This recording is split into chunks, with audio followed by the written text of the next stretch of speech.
Good morning నాకు third year సంబంధించి economics లో పాఠ్యాంశంగా సిక్స్త్ సెమ్ 7A పేపర్ గురించి మనం మాట్లాడుకోవాలి. సిక్స్త్ సెమ్ లో 7A పేపర్ క్లస్టర్ ఎకనామిక్స్ మనం అగ్రికల్చర్ ఎకనామిక్స్ యొక్క ప్రాధాన్యత పాఠ్యాంశంలో ముఖ్యంగా థర్డ్ బిఏకి సంబంధించి లాస్ట్ క్లాస్లో సహకార వ్యవసాయం అంటే ఏంటి, సహకార వ్యవసాయం యొక్క లాభ నష్టాల గురించి ప్రస్తావిస్తూ నేడు దాంతో పాటుగా హరిత విప్లవం అంటే ఏంటి, హరిత విప్లవం సంబంధించిన గల కారణాల గురించి నేడు మనం పాఠ్యాంశంగా చూద్దాం. ముఖ్యంగా వివిధ రకాల ప్రపంచ దేశాల్లో వ్యవసాయ రంగ ఉత్పత్తిని పెంచడానికి ఆయా దేశాలు అనేక రకాల వ్యవసాయ పద్ధతులను ఉపయోగిస్తున్నారు అన్న విషయం మనం చూసుకుంటే, ఏ రంగం అంటే ఎలాంటి వ్యవసాయం అంటే రైతు వ్యవసాయం అని, లేదా కుటుంబ వ్యవసాయం అని, రాజ్య వ్యవసాయం అని, లేదా ప్రభుత్వ వ్యవసాయం అని, సిండికేట్ వ్యవసాయం అని, లేదా మనకి దాన్ని ఒక కొలాబరేటివ్గా ఒక యూనిటీగా వాళ్ళందరూ కూడా కార్పొరేట్గా వ్యవసాయంగా కొనసాగించడం కానీ, అయితే సహకార వ్యవసాయం కానీ, లేకపోతే కొంతమంది సమిష్టిగా వ్యవసాయం చేయడం కానీ, లేదా ఒప్పంద వ్యవసాయం అనే విధానం ద్వారా కానీ రకరకాల పద్ధతుల ద్వారా ప్రపంచ దేశాల్లో ఆయా దేశాల యొక్క పరిస్థితిలో ఆయా దేశాల యొక్క విధానాలను బట్టి వాళ్ళు వ్యవసాయం నిర్వహిస్తున్నటువంటి విషయాలు మనం చూస్తూ ఉన్నాం. అయితే లాస్ట్ క్లాస్లో మనం సహకార వ్యవసాయం ఎన్నింటికంటే ముఖ్యమైనటువంటి వ్యవసాయం సహకార వ్యవసాయం అంటే ఒక ప్రాంతంలో కానీ ఒక గ్రామంలో ఉన్నటువంటి రైతులందరూ కూడా వాళ్ళ సంబంధించిన భూమి అంతా కూడా ఒక సంస్థ పని చేసి ఒక యూనిట్గా ఉంచుకొని ఆ యొక్క ఆ పొలానికి సంబంధించినటువంటి ఆ గ్రామానికి సంబంధించినటువంటి ఆ పొలాలకు సంబంధించినటువంటి పరికరాలు కానీ ఆ పశువులు కానీ దానికి సంబంధించినటువంటి ఒక యూనిట్గా ఒక పక్షం చేసి వాళ్ళందరూ కూడా ఉమ్మడిగా వ్యవసాయాన్ని నిర్వహిస్తూ ఆధునాతిక సాంకేతిక పద్ధతులను ఉపయోగించి రసాయన ఎరువులను, వరి విత్తనాలను అనేక రకాల వంగడ విత్తనాలను ఉపయోగించి అధికోత్పత్తిని సాధించి తద్వారా అధిక ఆదాయాన్ని పొందే క్రమంలో కొనసాగించబడే వ్యవసాయాన్ని మనం సహకార వ్యవసాయం అంటే ఒకరికొకరు సహకారంగా కొనసాగించే వ్యవసాయంగా మనం దాని గురించి వివరణ ఇవ్వడం అనేది జరిగింది. అందులో లాస్ట్ క్లాస్లో కొన్ని ముఖ్యాంశాలుగా సహకార వ్యవసాయం వల్ల కలిగే ముఖ్యమైన అంశాలు, సహకార వ్యవసాయం వల్ల కలిగే లాభాల గురించి మనం చూస్తే, ప్రయోజనాల గురించి చూస్తే మనం తగిన విధంగా భూమి యొక్క వినియోగం ఉత్పత్తి పెరుగుతుంది అని, ఆధునిక యంత్రాల వినియోగం పెరుగుతుందని, నీటిపారుదల సౌకర్యం యొక్క ప్రాధాన్యత పెరుగుతుంది అని, పెద్ద కమతాల యొక్క ఆధారాలు, అధిక పెట్టుబడికి అవకాశాలు, దీర్ఘకాలిక వ్యవసాయ కార్యకలాపాలు కానీ, శ్రమ విభజనకు యొక్క శ్రామికులకు డిమాండ్ బాగా పెరుగుతుందని, పరపతి సౌకర్యాలు బాగా లభిస్తాయని, అలాంటి విధానాన్ని కూడా మనం ఈ యొక్క ప్రయోజనాల యొక్క అంశంలో మనం పేర్కొనడం అనేది జరిగింది. అయితే సహకార వ్యవసాయం అని ఇద్దరు చెప్పిన సహకార వ్యవసాయం. అయితే ఈ సహకార వ్యవసాయంలో మనం ప్రయోజనాలు చూస్తాము. ఇప్పుడు నష్టాలు,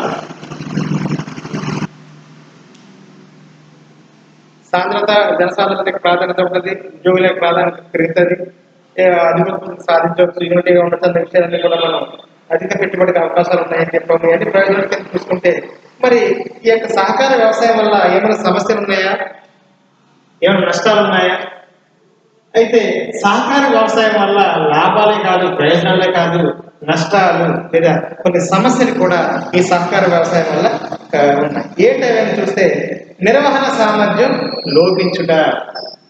అంటే నష్టాల సమస్యల్లో మొట్టమొదటి నిర్వహణ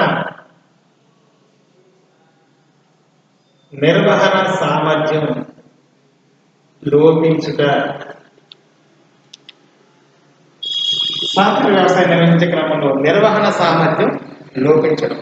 అదేవిధంగా భూస్వాముల వ్యతిరేకత.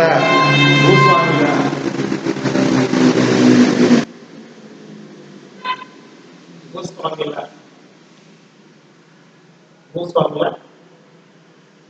వ్యతిరేకత. భూస్వాముల వ్యతిరేకత. అంతేకాకుండా రైతులలో భయం. రైతులలో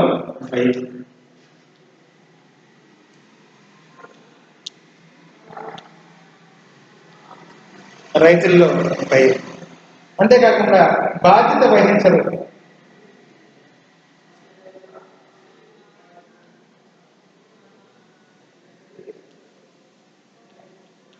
అదేవిధంగా నిరుద్యోగం అంటే నిరుద్యోగం అదేవిధంగా పెద్ద రైతుల ఆధిపత్యం, పెద్ద రైతుల యొక్క ఆధిపత్యం.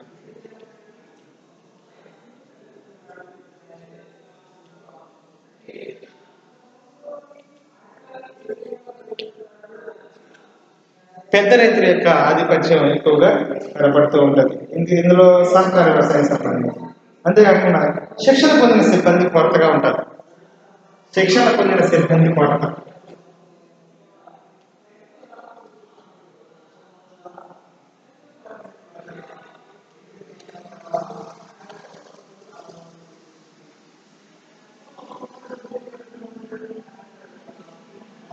శిక్షణ పొందినటువంటి సిబ్బంది కొరతగా పంపిణీ జరుగుతుంది. ప్రతిఫలాల పంపిణీ సమస్య.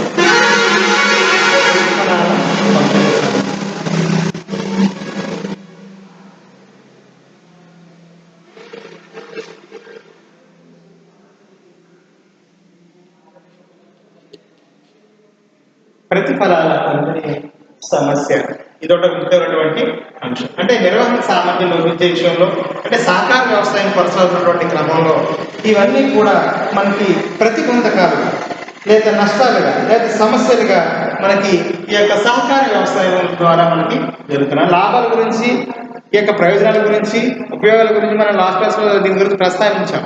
అయితే ఇదే సహకార వ్యవసాయం వల్ల కలిగే నష్టం ఏంటి, లేకపోతే ఈ సహకార వ్యవసాయం కలిగే సమస్యలు ఏంటి అనేది ఒకసారి మనం చూస్తే, నిర్వహణ సామర్థ్యం లోపించుట, సెకండ్ వన్ భూస్వామ్య వ్యతిరేకత, థర్డ్ వన్ రైతులలో భయం, ఫోర్త్ వన్ బాధ్యత వహించరు, ఫిఫ్త్ వన్ నిరుద్యోగిత, సిక్స్త్ వన్ పెద్ద రైతుల యొక్క ఆధిపత్యం, సెవెంత్ వన్ శిక్షణ పొందినటువంటి సిబ్బంది కొరతగా ఉంటారు. అదేవిధంగా లాస్ట్ వన్ ప్రతిఫలాల పంపిణీ విషయంలో సమస్య అనేది మనకి ఈ యొక్క సహకార వ్యవసాయంలో ప్రధానమైనటువంటి లోపాలుగా, సమస్యలుగా మనం చూస్తూ ఉన్నాం. ఫస్ట్ వన్ చూస్తే ఏంటిది, నిర్వహణ సామర్థ్యం లోపించడం. ఏంటి నిర్వహణ సామర్థ్యం లోపించడం అంటే చిన్న కంపెనీలు నిర్వహించేవాటికి సంబంధించినటువంటి ఈ సన్నకారు రైతులు కానీ సహకార వ్యవసాయ క్షేత్రంను నిర్వహించలేకపోతున్నారంట. అంటే వీళ్ళకి ఒక ఎకరం లాంటి భూములు ఉన్నటువంటి వ్యక్తులు కాబట్టి వీళ్ళు ఈ యొక్క చిన్న కమత నిర్వహించేవారు కాబట్టి ఈ పెద్ద కమతంగా ఏర్పడినటువంటి భూమి నిర్వహించే విషయంలో వీళ్ళు సరైనటువంటి అవగాహన లేకపోవడం, సామర్థ్యం గల నిర్వాహకులు గ్రామాల్లో లభించడం చాలా కష్టం. అంటే ఇన్ని ఎకరాల భూస్వామిని నిర్వహించడం, ఈ యొక్క కొనసాగించడం చాలా కష్టం. గ్రామాల్లో ఇలాంటి వాళ్ళ సంఖ్య చాలా తక్కువగా. అంతేకాకుండా సహకార వ్యవసాయం వల్ల ఆసక్తిని ప్రేరేపించకుండా పూర్తిగా స్వేచ్ఛ ప్రాతిపదికన ఈ విధానం ఏర్పడడం వల్ల విఫలమైందిగా అని యొక్క ఆర్థిక నిపుణులు తెలియజేస్తూ ఉన్నాను.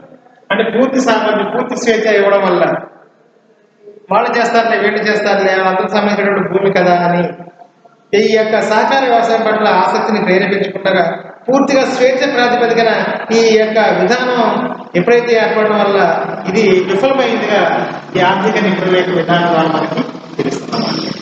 ఈ యొక్క నిర్వహణ సామర్థ్యం లోపించడం ఒక ప్రధాన సమస్య. ఎందుకంటే అతి తక్కువ భూమిగా ఉన్నటువంటి వీళ్ళు తమకు తక్కువ భూమిలో తమ యొక్క పురాతన ఇలాంటి వాళ్ళకు ఉన్నటువంటి పరికరాలను పశువులను ఉపయోగించి సాగుబడి చేసే విషయంకి ఎలా ఉన్నా ఇప్పుడు ఎక్కువ మొత్తంలో సహకారంగా అతిపెద్ద భూమిగా ఒక ప్రాంతంగా ఏర్పడింది కాబట్టి ఇలాంటి దాంట్లో పంటలు పండించే క్రమంలో వీళ్ళకి తగినటువంటి ఈ శక్తి సామర్థ్యాలు లోపించడానికి ప్రధాన కారణంగా మనం చెప్పవచ్చు.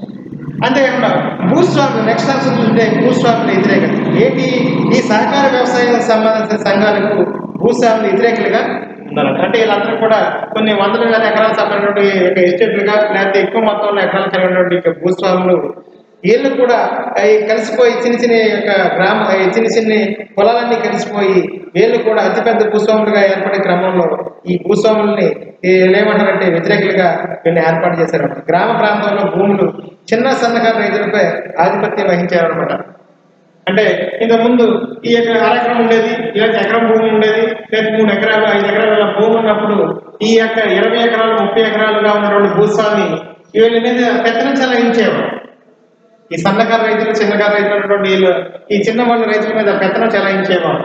అందువల్ల ఈ యొక్క ఇప్పుడు వీళ్ళందరూ కూడా కలిసిపోయి అత్యధిక భూమికి వెళ్ళినటువంటి ఒక పెద్ద భూమిగా అవి ఒక సాంద్ర వ్యవసాయానికి వెళ్ళినటువంటి భూమిగా వీళ్ళు ఏర్పాటు చేస్తున్నారు. కాబట్టి ఇలాంటి సమయంలో ఈ గ్రామీణ ప్రాంతంలో భూస్వాములు ఈ భూస్వాములు అనేవాళ్ళు చిన్న సన్నకారు రైతుల మీద ఆధిపత్యం చెలాయించేవారు. కానీ ఈ సంఘాలు ఏర్పడడం వల్ల భూస్వాములకు ఎంతనో కొనసాగడం ఇబ్బందిగా అయ్యేదన్నమాట. అందువల్ల ఈ భూస్వాములు ఏం చేశారంటే ఈ యొక్క సహకార వ్యవసాయం కొనసాగించే యొక్క సన్నకారు రైతుల పట్ల వీళ్ళ వ్యతిరేకతలని ప్రదర్శించారన్నమాట.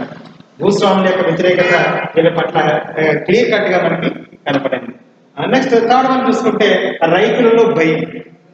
రైతుల్లో ఒక విధమైనటువంటి భయం కలగడం.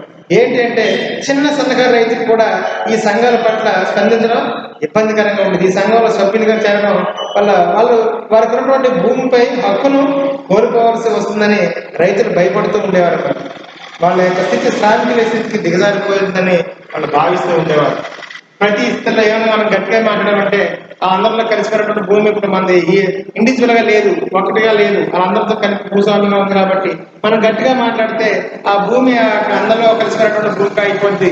కాబట్టి మనం కూడా ఒక శ్రామికులుగా మారిపోతామని ఎవరికి వాళ్ళు రైతుల్లో ఒక భయాందోళనతో ఈ సహకార వ్యవసాయం కొనసాగించేవారు. కానీ వాళ్ళు కలిపినప్పుడు మన భూమి ఏమైపోతుంది అన్న ఒక రకమైనటువంటి విధానంతో ఆ భంగపాటుతోటి రైతుల్లో ఒక విధమైనటువంటి భయం కలిగినటువంటి విధానంగా కొనసాగుతూ ఉంటుంది ఈ సహకార వ్యవసాయంలో. అంతేకాకుండా నెక్స్ట్ ఫోర్త్ వన్ మనకి చూస్తే ఈ యొక్క సహకార వ్యవసాయంలో సమస్యల విషయం చూసుకుంటే మరొక నష్టం ఏంటంటే బాధ్యత వహించడం. ఎప్పుడు బాధ్యత వహించరు? సహకార వ్యవసాయ సభ్యులందరికీ కృషి ఫలితంగా జరగవలసి ఉంటుంది. సహకార వ్యవసాయం అనేది ఈ ఎంతమంది అయితే ఆ గ్రామంలో ఉన్నటువంటి ఒక 50 మంది కానీ 100 మంది కానీ గుమ్ముకూడి ఈ యొక్క 200 ఎకరాలు లేదా 150 ఎకరాలు లేదా 100 ఎకరాలని ఒక యూనిటీగా ఏర్పాటు చేసుకుని వ్యవసాయం చేసినప్పుడు అందరి సహకారంతో వ్యవసాయం జరిగితే పర్వాలేదు, ఒక ఉన్నతంగా కొనసాగుతుంది. అలా కాకుండా వీళ్ళు అర్థసమైనటువంటి భూమి ఒకటి కేటాయించేసి ఇక్కడ కొనసాగించాలని అలా వదిలిపడేస్తే ఇది ఎవరు బాధ్యత వహిస్తారంటే ఎవరికి వాళ్ళు నాకెందుకులే అందరికి సంబంధించిన భూమి కదా అని ఈ సహకార వ్యవసాయం యొక్క సభ్యులందరికీ కృషి ఫలితంగా జరగాల్సినటువంటి అభివృద్ధి. కాబట్టి ఎవరికి వాళ్ళు బాధ్యతారహితంగా ప్రవర్తించి ఒకరిపై ఒకరు తప్పుల్ని ఎంచడం కానీ బాధ్యత వహించడానికి ప్రయత్నించే ఒక ఇబ్బంది కలుగుతుంది అన్నమాట. అంటే వాళ్ళు ఏం చేశారంటే వారు వ్యవసాయ క్షేత్రంలో పనిచేసినంతగా ఇందులో పనిచేయరు. ఎందుకంటే ఉమ్మడి వ్యవసాయం అవడం వల్ల రైతుల్లో చొరవ కానీ అందులో ఉత్సాహం అనేది లోపిస్తూ ఉంటుందంట. ఈ సహకార వ్యవసాయాన్ని నష్టానికి గురవడానికి ప్రధాన లోపం అనమాట. తనకు సంబంధించిన భూమి అనుకో తన కుటుంబ సభ్యులు వ్యక్తిగతంగా శ్రమ చేసి తన ఉత్పత్తిని పెంచడానికి ప్రయత్నం చేస్తాను. ఇక్కడ అందరికి సంబంధించిన భూమి కాబట్టి నేను అకౌంటెంట్ని పనిచేయడం వల్ల నాకు నష్టం కలిగితే ఉపయోగం లేదని ఎవరికి వాళ్ళు అందరికి సంబంధించిన భూమి కాబట్టి నేనెందుకు బాధ్యత వహిస్తానని ఎవరికి వాళ్ళు అలా తప్పుకోవడం వల్ల దీనిలో కలిగే ప్రాఫిట్ కంటే తర్వాత వచ్చే నష్టమే ఎక్కువ అనేది ఈ సహకార వ్యవసాయంలో మనకు చూస్తూ ఉంటాం. దీనివల్ల ఉదాహరణ మనకి తెలుస్తూ ఉంటుంది. నెక్స్ట్ నిరుద్యోగిత. ఈ సహకార వ్యవసాయం వల్ల వచ్చేటువంటి ఒక ప్రధాన సమస్య ఏంటంటే నిరుద్యోగిత అని మనకి తెలుస్తుంది. ఏంటి ఈ సహకార వ్యవసాయం వల్ల యంత్రాల యొక్క వినియోగం కానీ అంటే సహకార వ్యవసాయం వల్ల ఏం జరుగుతుంది? యంత్రాల వినియోగం పెరుగుతుంది. ఏంటంటే అతిపెద్ద భూమిగా ఏర్పడింది కాబట్టి విధానమైనటువంటి అంటే 10 ఎకరాలు 20 ఎకరాలు కాబట్టి 50 ఎకరాలు 100 ఎకరాలుగా ఒక భూమి ఏర్పడింది. కాబట్టి ఈ యొక్క ఏర్పడిన భూమికి శ్రామికులు పశువులు నిరుద్యోగిత ఏర్పడుతుంది అనమాట. అంటే వినియోగం పెరిగింది అనుకోండి, శ్రామికులకు పశువులకు నిరుద్యోగత ఏర్పడుతుంది. అది ప్రస్తుత నిరుద్యోగ సమస్యలను తీవ్రతం చేయడమే కాకుండా పనిలేని పశువుల పెంపకం కూడా మనకి భారం ఉంటుంది అన్నమాట.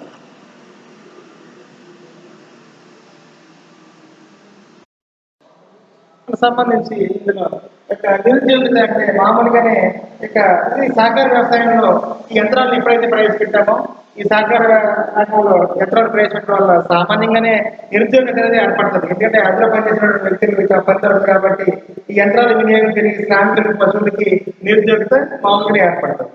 కానీ ఇది ప్రస్తుత నిరుద్యోగ సమస్యని తీవ్రతరం చేయడం అంటే ఇప్పుడున్నటువంటి నిరుద్యోగ సమస్యను తీవ్రతరమే చేయడం కాకుండా మరింత నిరుద్యోగత ఏర్పడే అవకాశం ఆ పల్లెకి పశువులు పెంచడం కూడా ఒక మనకి అధిక భారం అవుతుంది అన్న విషయం మనకి తెలుస్తుంది అనమాట.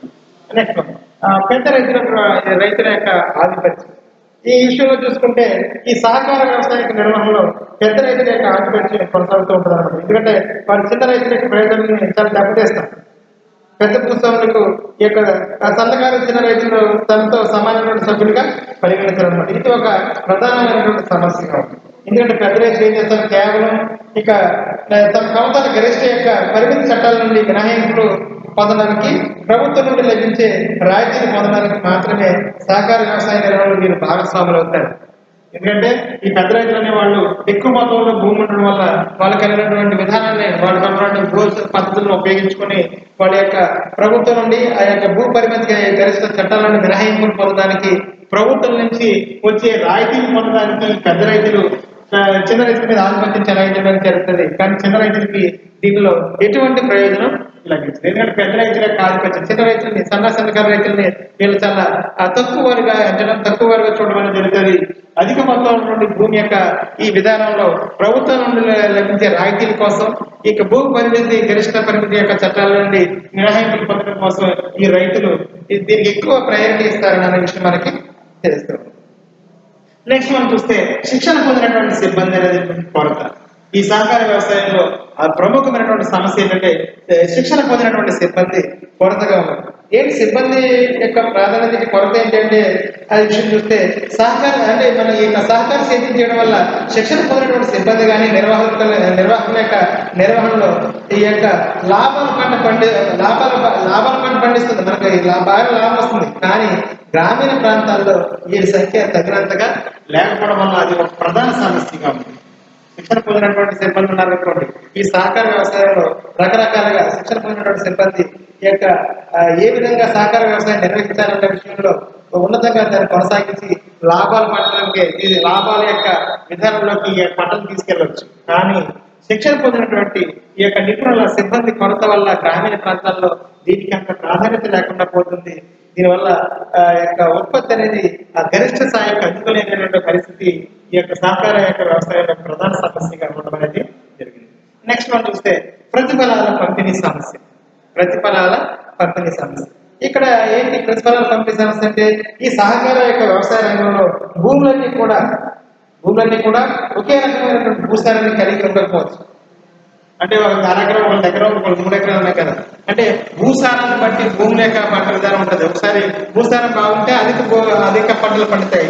స్వల్ప భూసారం అంటే తక్కువ భూసారం కలిగినటువంటి భూముల్లో తక్కువ పంటలు పండుతాయి అన్నమాట. అందువల్ల ఈ ప్రతిఫలాల పంపిణీ విషయంలో కూడా దీనివల్ల ఏం జరుగుతుంది? లాభాల పంపిణీ అనేటువంటి సమస్య కూడా దారితీస్తుంది. లాభాలు అనే బదులు అందరూ యూనిటీగా పంటలు పండించుకుని లాభాలను స్వీకరించే విషయంలో అధిక పంట పండినటువంటి భూమి వాళ్ళు తక్కువ లాభాలు పొందే విషయంలో వాళ్ళు మనసు నొచ్చుకుంటుంది, వాళ్ళకి ఇబ్బంది కలుగుతుంది. కాబట్టి దీనివల్ల ఈ లాభాల పంపిణీ అనేక సమస్యలకు దారితీస్తారు. ఉత్పత్తి ఫలాలను రైతులే కాకుండా వ్యవసాయ కూలీల మధ్య పంపిణీ చేయడానికి కూడా నిర్దిష్టమైనటువంటి ఈ యొక్క ప్రమాణాలు ఏమి లేకుండా పోయాయి. కాబట్టి వీళ్ళందరూ కూడా ఈ కూలీలకి, ఇందులో పనిచేసినటువంటి వ్యక్తులకి ఎటువంటి డబ్బులు, ఎంత వరకు వీళ్ళకి కూలీలు అంటే వేతనం చెల్లించాలి ఏంటి అనేటువంటి విషయంలో వీళ్ళలోనే కొంతమంది వ్యక్తుల మధ్య మరో విధమైనటువంటి ఘర్షణ తలెత్తే అవకాశం ఉందన్నమాట. అందువల్ల మనకి ఈ విషయంలో చూసుకుంటే సహకార వ్యవసాయ ప్రాధాన్యత విషయంలో ఈ యొక్క ప్రయోజనాలు ఉన్నప్పటికీ కూడా ఇందులో కొన్ని సమస్యలు కూడా ఉన్నాయి అన్న విషయం మనకి తెలుస్తూ ఉంది. సరే, ఇది సహకార వ్యవసాయ ప్రాధాన్యత, లాభ నష్టాల గురించి మనం ఇందులో ముఖ్యాంశంగా పేర్కొనడం జరిగింది. నెక్స్ట్ వాళ్ళు ఇందులో ఒక ఇంపార్టెంట్ క్వశ్చన్ కింద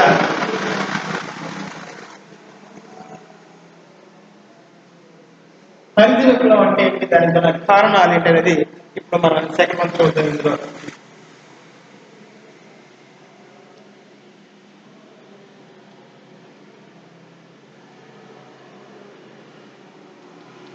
హరిత విప్లవం అంటే ఏంటి, దీనికి గల కారణం. హరిత విప్లవం అంటే ఏంటి, దీనికి గల కారణం. హరిత విప్లవం ఆల్రెడీ మనం దీని గురించి ఆల్రెడీ లోయర్ క్లాస్ లో దీని గురించి ఎక్కువ సార్లు ప్రస్తావన ఉంది. హరిత విప్లవం తర్వాత మనం దీని గురించి చదివే ఉంటాం. ఏంటి హరిత విప్లవం ఉన్న దాని గురించి ప్రస్తావన. హరిత విప్లవం అనే పదాన్ని మొట్టమొదటిసారిగా ఉపయోగించినటువంటి person William S Gaud. William S Gaud. హరిత విప్లవం.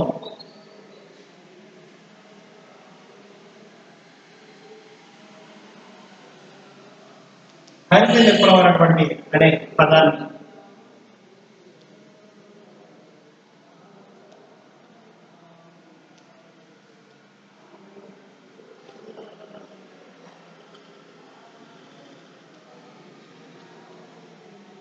హరిత విప్లవం అనే పదాన్ని మొట్టమొదటిసారి ఉపయోగించింది విలియం ఎస్ గార్.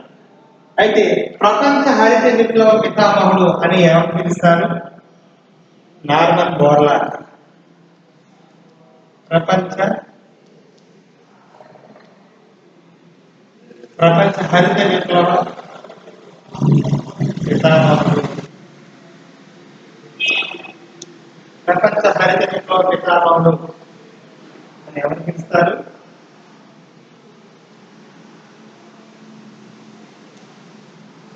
నార్మన్ బోర్లాగ్ ప్రపంచ హరిత విప్లవ పితామహుడు.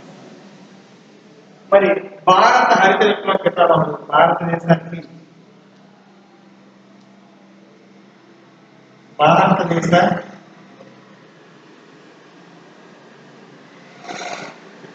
హరిత విప్లవ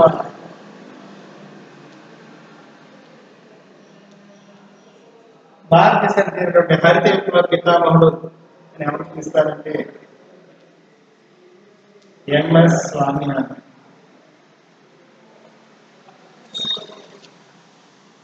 వీళ్ళ గురించి మీకు తెలుసున్నాను. అసలు హరిత విప్లవం అంటే ఏమిటి, దానికి గల కారణాలు అనే టాపిక్ లో మనం చూస్తున్నప్పుడు అసలు హరిత విప్లవం అనే పదాన్ని మొట్టమొదటిసారిగా ఉపయోగించింది ఎవరు? హరిత విప్లవం అనేటువంటి పదాన్ని మొట్టమొదటిసారి ఉపయోగించింది ఎవరంటే విలియం ఎస్ గార్. అయితే ప్రపంచ హరిత విప్లవ పితామహుడు ఎవరు పిలుస్తారు? అదే భారతదేశానికి హరిత విప్లవ పితామహుడు, భారతదేశ హరిత విప్లవ పితామహుడు అని మన భారతదేశంలో ఎవరు పిలుస్తారంటే ఎంఎస్ స్వామినాథన్. సరే, అసలు వీళ్ళ గురించి మనం ఈ ప్రస్తావన తీసుకుంటాము. అంటే ఆ పర్సన్స్ గురించి మనం తెలుసుకుందాము. హరిత విప్లవం అనే పదాన్ని ఎవరు ఉపయోగించారు? ప్రపంచ హరిత విప్లవానికి తండ్రి లాంటి వాడు, భారతదేశ హరిత విప్లవానికి తండ్రి లాంటి వాడు ఉన్న వాళ్ళ గురించి మనం ప్రస్తావించగలిగింది. సరే, అసలు హరిత విప్లవం అంటే ఏంటో చూద్దాం. హరిత విప్లవం అంటే మొట్టమొదటిసారిగా వ్యవసాయ ఆర్థికవేత్తలు వ్యవసాయ రంగ ఉత్పాదకతను పెంచే ఉద్దేశంతో, వ్యవసాయానికి సంబంధించిన ఆర్థికవేత్తలు వ్యవసాయ ఉత్పాదకతను పెంచే ఉద్దేశంతో అధిక దిగుబడినిచ్చే విత్తనాలు, అధిక దిగుబడిని ఇచ్చే విత్తనాలు, అధిక దిగుబడినిచ్చే విత్తనాలు. అదేవిధంగా ఆధునిక ఉత్పాదకతను ఉపయోగించి రైతాంగంలో నవచైత్యాన్ని కలిగించి జీవనాధార వ్యవసాయాన్ని పరిశ్రమగా మార్చే విప్లవాత్మకమైనటువంటి సంస్కరణ యొక్క సముదాయమే హరిత విప్లవం అని నిర్వచించారు. అసలు హరిత విప్లవం అనే దాన్ని మనం చూసుకుంటే వ్యవసాయ రంగం ఉత్పాదకతను పెంచే ఉద్దేశంలో వ్యవసాయ రంగం ఉత్పాదకతను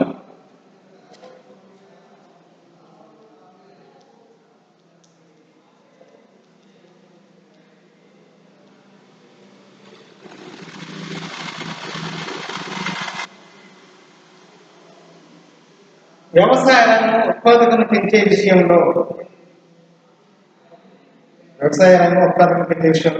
అధిక దిగుబడినిచ్చే విత్తనాలు, అదేవిధంగా ఆధునిక ఉత్పాదకాలను ఉపయోగించి ఆధునిక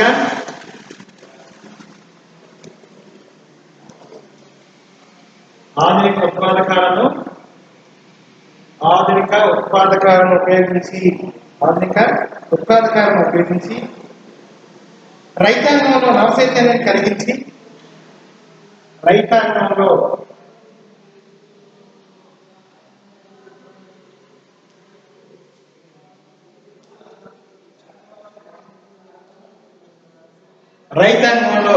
ఒక నూతన చైతన్యాన్ని కలిగించి జీవనాధార వ్యవసాయాన్ని పరిశ్రమగా మార్చే జీవనాధార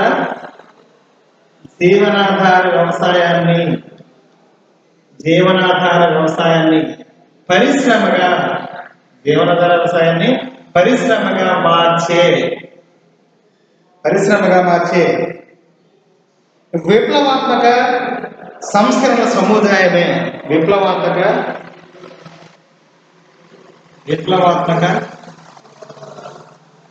సంస్కరణల సముదాయమే హరిత విప్లవం అని పేర్కొనడం జరిగింది. హరిత విప్లవం అంటే ఏంటంటే వ్యవసాయ రంగ ఉత్పాదకతను పెంచే విషయంలో, అంటే వ్యవసాయ రంగంలో లభిస్తున్నటువంటి ఉత్పాదక కంటే ఎక్కువ ఉత్పాదకను పెంచే విషయంలో అధిక దిగుబడినిచ్చే విత్తనాలు, అందులో ఏం ప్రవేశపెట్టాలి? అధిక దిగుబడినిచ్చే విత్తనాలు, ఆధునిక ఉత్పాదకతను ఉపయోగించి, అంటే అధిక దిగుబడినిచ్చే విత్తనాలను, అదేవిధంగా ఆధునిక ఉత్పాదకతలను ఉపయోగించి రైతాంగంలో ఒక నూతన చైతన్యాన్ని కలిగించి జీవనాధార వ్యవసాయాన్ని, ఇక్కడ మనం జీవనాధారాన్ని అంటే వ్యవసాయ రంగం జీవనాధారం కాబట్టి అలాంటి జీవనాధార వ్యవసాయాన్ని పరిశ్రమగా మార్చే విప్లవాత్మకమైనటువంటి సంస్కరణల యొక్క సముదాయమే వ్యవసాయాన్ని పరిశ్రమగా మార్చే అలాంటి విప్లవాత్మకమైనటువంటి సంస్కరణల యొక్క సముదాయాన్ని హరిత విప్లవంగా పేర్కొనడం అనేది జరిగింది.